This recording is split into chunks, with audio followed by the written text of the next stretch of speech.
జై శ్రీరామ్. అందరికీ నమస్కారం. వెల్కమ్ టు న్యూస్ అఖండ. నేను మీ కస్తూరి శ్రీధర్. మిత్రులారా, పాకిస్తాను అదేవిధంగా సౌదీ అరేబియా ఈ మధ్యన ఈ రెండు దేశాలు బాగా కలిసిపోయినాయి. అరే నీ మీద యుద్ధం చేసే నేనుంటాను, నా మీద ఎవరైనా దాడికి వచ్చే నువ్వురా అని చెప్పేసి వీళ్ళ కథలు మామూలుగా లేవు. అయితే ఈ రెండు దేశాలకు కలిపి ఇప్పుడు మన భారతదేశం ఒక మంచి షాక్ అయితే ఇచ్చింది. సరే, ఇంతకు ఆ మ్యాటర్ ఏందనేది ఈ న్యూస్ ద్వారా చెప్పే ప్రయత్నం చేస్తా. ఓకేనా? తమాషాలు లేకపోతే తమాషాలు చేసిన ఇప్పుడు పాకిస్తాన్ శత్రు దేశం అంటే ప్రపంచంలో బచ్చాగాడిని అడిగినా కూడా చెప్తారు అది భారతదేశం అని చెప్పేసి. భారతదేశంలో పిల్లల్ని అడిగినా కూడా చెప్తారు ఎవరు మీకు శత్రువు అంటే మాకు పాకిస్తాన్ వాళ్ళే శత్రువులు అని చెప్పేసి. అట్టాడితే పోయి నువ్వు పాకిస్తాన్తో దోస్తీ చేస్తావా? అంటే పాకిస్తాన్ మీద దాడి చేస్తే నీ మీద దాడి చేసేట అంత వచ్చేసింది కాన్ఫిడెన్స్ నీకు. భారతదేశాన్ని ఢీ కొట్టగలుగుతానన్నంతగా చూద్దాం, అది కూడా చూద్దాం. సరే, ఈ న్యూస్ చూడండి ఒకసారి. పాకిస్తాన్ సౌదీ అరేబియాల మధ్య ఈ మధ్యన ఒక దిక్కుమాలినటువంటి రక్షణ ఒప్పందం ఒకటి కుదిరింది. చెప్పా కదా, అది మీకు అందరికి తెలిసే ఉంటుంది. ఈ ఒప్పందం ప్రకారం పాకిస్తాన్కు సౌదీ అరేబియా అండగా ఉంటుంది, ఇక సౌదీ అరేబియాకు పాకిస్తాన్ అండగా ఉంటుంది అన్నమాట. ఇక్కడ ఒక జోక్ ఏందయ్యా అంటే పాకిస్తాన్కే దిక్కు లేక చచ్చా ఉంటే పాకిస్తాన్కు పోయి సౌదీ అరేబియా అండగా ఉంటుందంట. సరే, నీ దగ్గర ఏదైనా డీజిల్ పెట్రోల్ గ్యాస్ నీ దగ్గర అంత ఎంతో చిల్లర మండలాలు ఉండొచ్చు. నువ్వు ఏం చేస్తావు? పాకిస్తాన్కి ఏ విధంగా సపోర్ట్ చేస్తావు నువ్వు అంటలే. సరే, ఇక ఇజ్రాయెల్ ఎప్పుడు దాడి చేస్తాదని చెప్పేసి భయపడి వస్తున్నటువంటి ఈ సౌదీ అరేబియాకు పాకిస్తాన్ పోయి అండగా ఉంటుందంట. ఒక్కసారి ఇజ్రాయెల్ గీకితే తెలుస్తుంది ఏంది కథ అనేది. వంగబెట్టి మింగుతారు వాళ్ళు, ఊరికే కూడా కాకుండా. తమాషా కాదు.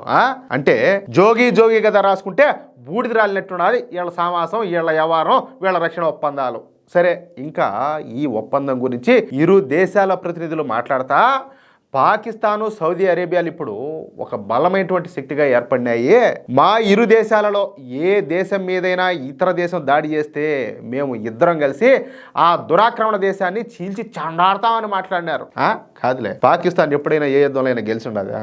లేదా సౌదీకి అంత సీన్ ఉండదా? లేదు. ఆ దేశానికి అంటే ఇది వీళ్ళ మీద ఎవరైతే దాడులు చేస్తారో ఆ దేశానికి ఈ భూమి మీద నూకలు లేకుండా చేస్తాము అని చెప్పేసి ఇంకా వాళ్ళ కథలు, వాళ్ళ కోతలు, వాళ్ళ ఎత్తులు, వాళ్ళ పోకండాలు ఈ మామూలుగా లేవు. ఈ ఒప్పందం భారత్కో లేక ఇజ్రాయెల్కో భయపడి చేసుకున్నటువంటి ఒప్పందం కాదు. మళ్ళీ ఇది చూడండి, మమ్మల్ని ఎవరైనా బెదిరించాలని చెప్పి చూసినప్పుడు ఈ ఒప్పందం అమల్లోకి వస్తుంది. ఇక అప్పుడు మాలో ఉన్నటువంటి ధీరత్వాన్ని పోరాట పటిమను చూపిస్తామని చెప్పి మాట్లాడినారు. అదే నేను చెప్పేది. ఒక యుద్ధంలో అన్న గెలిచిండారా? ఒక యుద్ధంలో అన్న ఏమన్నా సత్తా జాటుండారా? ఏమిలే. ఈ పాకిస్తాన్ వాళ్ళకు దొంగ దెబ్బలు తీయడం చెప్తే అంతకు మించి వీళ్ళకి అంత సీను కూడా లేదు.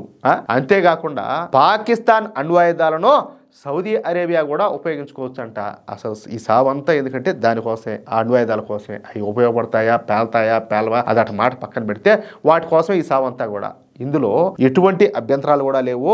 మా దేశాల శౌర్య పరాక్రమాలను మా శత్రు దేశాలకు అంటే ఎవరికి?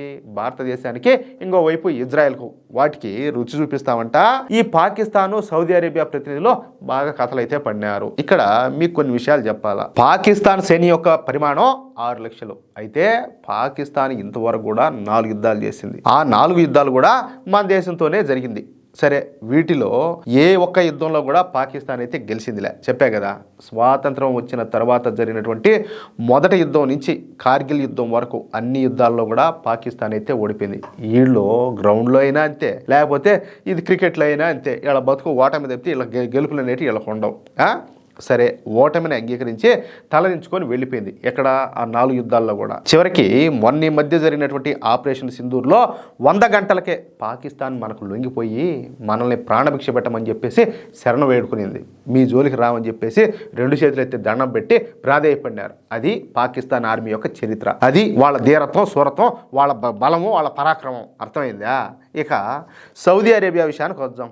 ఈ సౌదీ అరేబియా దగ్గర 3 లక్షల సైన్యం ఉన్నది. ఎంతమంది?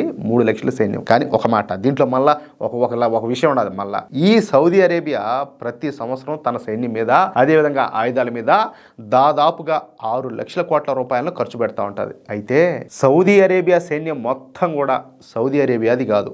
వీళ్ళంతా వేరే దేశాల నుంచి అరువు తెచ్చుకున్నటువంటి సైనికులు అనమాట.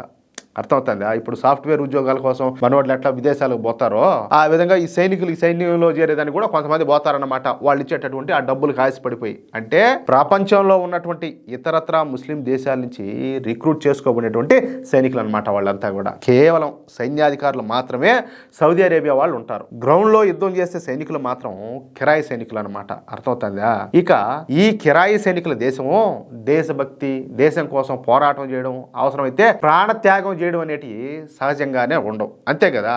ఇప్పుడు ఈ దేశం మంది, ఈ దేశం కోసం మనం దేనికైనా సిద్ధపడతాం. అంతేగాని ఎవడో వాడికి ఏదో జీతం ఇచ్చి వాడిని ఏదో అరువు తెచ్చుకున్నాడు, ఈ దేశం కోసం వాడు ఎందుకు ప్రాణం ఇచ్చాడు, వాడికి ఏమన్నా పిచ్చా? అవునా కదా? మీరు కూడా ఆలోచించండి. వాడికి ఆ దేశభక్తి అనేది ఎట్టొస్తుంది? ఈ సౌదీ అరేబియా తన పక్కనే ఉన్నటువంటి యెమెన్ లోని ఈ హైతీ తీవ్రవాదులు తమ దేశం పైన దాడులు చేసి తమ దేశంలోని ఆస్తుల విధ్వంసం, మనుషుల ప్రాణాలు తీస్తా ఉన్నప్పటికీ కూడా ఈ సౌదీ అరేబియా వాళ్ళని ఏమీ కూడా పీకలేకపోతాను చెప్పాలంటే. ఇక ఈ విషయంలో సౌదీ అరేబియా సైనికులు చేతులు ఎత్తేయడంతో అమెరికన్ సైనికులు రంగంలోకి దిగాల్సి వచ్చింది. చూడండి, వీళ్ళ వల్ల గాల, వీళ్ళు అరువు తెచ్చుకున్న వాళ్ళ వల్ల కూడా గాల. పైగా ఏంటంటే అమెరికా సైనికులే రంగంలోకి దిగాల్సి వచ్చింది. అది సౌదీ అరేబియా కిరాయి సైనికుల యొక్క సామర్థ్యం. మళ్ళీ వీళ్ళు చెప్పే మాటలు మామూలుగా కాదులే. ఈ విషయాలన్నీ కూడా మీకు తెలియాలని మాత్రమే చెబుతున్నా. అర్థమైందా? ఇక పాకిస్తాన్ పైన దాడి చేస్తే సౌదీ అరేబియా కూడా యుద్ధం చేస్తుందని చెప్పినారు కదా. అందుకు భారత ప్రభుత్వం ఒక స్ట్రాంగ్ కౌంటర్ అయితే ఇచ్చింది. దీనామా అసలు సౌదీ అరేబియాకు పాకిస్తాన్కు దెమ్మ తిరిగేటట్టు భారత్ అయితే సమాధానం ఇచ్చింది. సరే, మన దేశ రక్షణ శాఖ మంత్రి అయినటువంటి రాజ్నాథ్ సింగ్ గారు మొరాకో పర్యటనకు అయితే పోయినారు. ఈ మొరాకో దేశం కూడా ఒక ముస్లిం కంట్రీనే.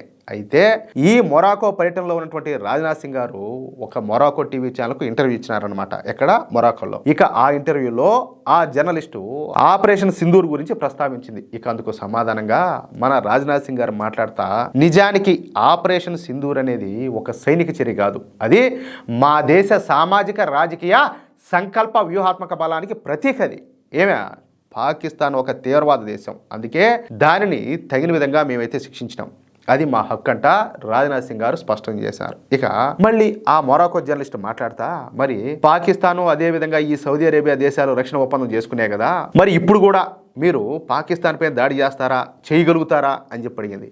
ఏం క్వశ్చన్ అది? పిచ్చి ప్రశ్న అసలు.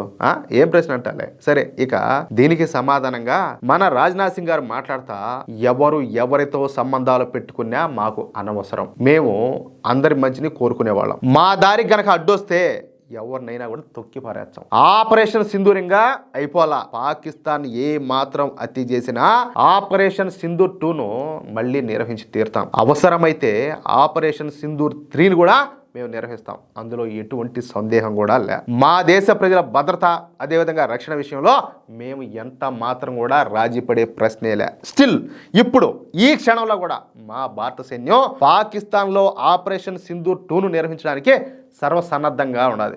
మేము ఒక ఆదేశం ఇస్తే చాలు, తక్షణమే మా సైన్యం రంగంలోకి దిగి వాళ్ళు చేయాల్సినటువంటి పని వాళ్ళు చేసేస్తారు. అంతేకాదు పాకిస్తాన్ ఆక్రమిత కాశ్మీర్ కూడా, ఇది కొంచెం బాగానండి, పాకిస్తాన్ ఆక్రమిత కాశ్మీర్ కూడా త్వరలోనే మా దేశంలో కలిసిపోతుందంటూ రాజ్నాథ్ సింగ్ గారు బుల్లెట్ల లాంటి మాటలతో అద్భుతంగా సమాధానాలు చెప్పినారు. అంటే ఈ ఉగ్రవాద దేశమైనటువంటి పాకిస్తాను సౌదీ అరేబియాతో కలిసినప్పటికీ వాళ్ళు ఏమీ కూడా చేయలేరు, మేమే వాళ్ళపైన దాడి చేస్తామని చెప్పేసి రాజ్నాథ్ సింగ్ గారు చెప్పకనే చెప్పినారు. ఆ రెండు దేశాలు కూడా పరోక్షంగా స్ట్రాంగ్ డోస్ అయితే ఇచ్చినారు. అది విషయం.